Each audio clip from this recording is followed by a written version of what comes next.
Hey everyone, this is Disc Junkie, and today I'm here to show you Terminator Salvation in the limited edition Moto-Terminator version. Now, this is a release which has been presented in several countries. This particular version is one released in Italy, and before I begin showing it, I just thought I would show you this sort of paper flyer, which was basically just wrapped around the box.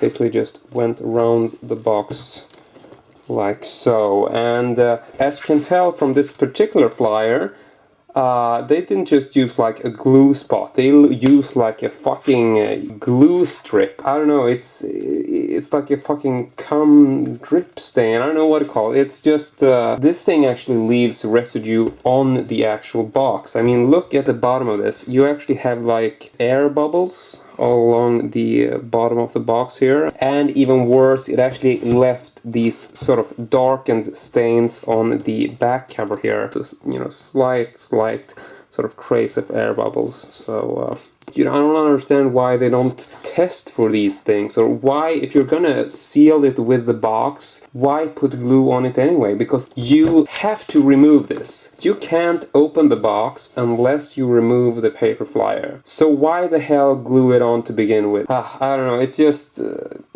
fuck it. I'm just gonna stop talking about it. Yeah, anyway, while we're on the back, I can just, you know, continue by saying, you know, action type graphic, a lot of things going on. And then we can just turn it to the side here, getting a shot of John Connor's face with the sort of claw thing. I don't know, I always thought this sort of cover variation was a little bit weird. And then we can just flip it over to the other side, and you'll notice that we have the same kind of claw thing, but here we have the other character, and I actually forget his name now. Whatever, let's just move on. You probably know his name anyway. So, here is the top of the box, got a nice sort of red glowing eyes up there. I realized that it didn't actually show you the back cover flyer, but here it is, just in case you want to sort of see it in a little bit more detail. Yeah, there you go basically. And as you can tell, you know, it's printed in Italian, you know, but it is released in other countries. I can't remember exactly where, but I think France got the same edition possibly, and also I think it was available in Thailand or some other Asian region. But anyway, let's just continue and open this thing. So, first thing you have to do is open this sort of flap thing here, which is always a bit of an adventure in itself. And, oh yeah, right. And this one has like the most ginormous flap thing I've ever seen. I don't know why they didn't just make it like that long, like standard. No, they decided to go all the way with this one. And then we get, you know, into, it's got so many fucking layers, this thing, and I remember opening it, it felt like you're disarming a fucking bomb or something. So first you have these sort of, you know, typical digital copy download stuff and promotional flyers. You know, not very interesting, but thought I would mention that they are actually in here in case anybody wonders. And then we get to something looking like this, but this is actually a good thing, because here you have like an easy access to the actual disc, so you can actually pull this out of the sort of Moto-Terminator base stand thing. I'm just gonna put this aside for now, and we'll take a look at that in a little bit. And now we have to move on by opening flaps that open this way, I think. And then we fold these out, and suddenly everything just falls apart. What? Okay, what's going on here? But yeah, like I said, defusing a fucking bomb. And then you have this thing, which is just like a very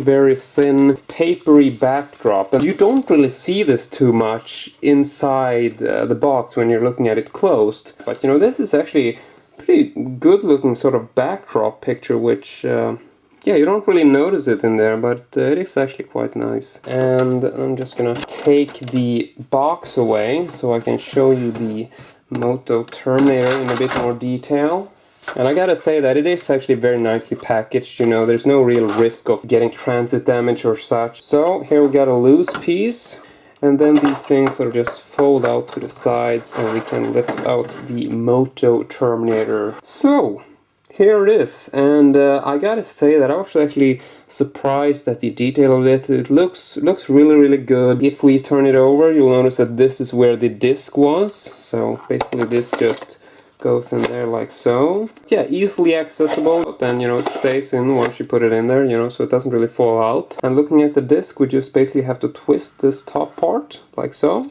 Then we can lift it off. And here we actually have 2 discs. So the first one is the Blu-ray disc. And then we can lift that off, just like so. And these are just laying right on there. So, you know, you can't really turn it upside down or they will sort of fall off. It doesn't really matter because they're usually, you know, locked in together with the lid. So not really a problem. And then we get to the second disc, which is the DVD and digital copy version. And I gotta say that I really do enjoy this artwork. And I don't think I've seen this particular artwork for any other release. So, you know, this was sort of a nice plus for me. And well, not really sure what to say.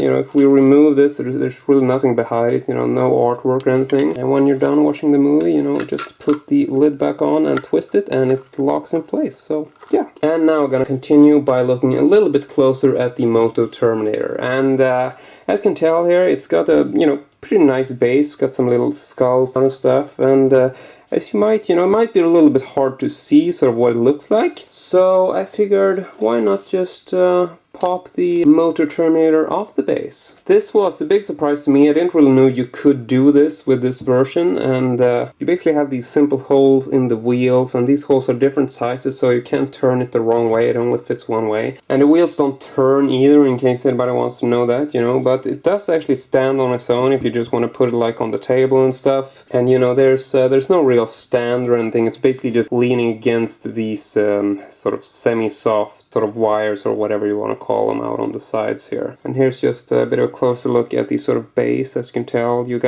even got some nice sort of details with like these skid marks in the sort of gravel here. So yeah, you know, I think they did a really good job. I gotta say though, you know, the colors on this are a bit strange. You know, it's basically like this gray sort of rock base, and you got some skulls, you know, nicely detailed little skulls here. You can just check those again. There you go. But then you got like, you know, slightly blue colors. You got like a green skid mark. There's some splattering of yellow, and I have no idea what they were going for. It's just a very, very weird looking ground. Maybe it's like a future ground where, you know, there's a lot of toxic chemicals and stuff. I have no idea, but yeah, I gotta say I found the coloring slightly odd. Maybe it's supposed to be water, I don't know. And oh yeah, I can also show you the bottom part, because here we actually have a individual numbering. So this is actually number 590 out of 2,000 copies. But now, finally, I just thought I would show you one of the most surprising parts about this sort of Moto-Terminator, which I didn't know about before purchasing it. Apart from all these little details, which I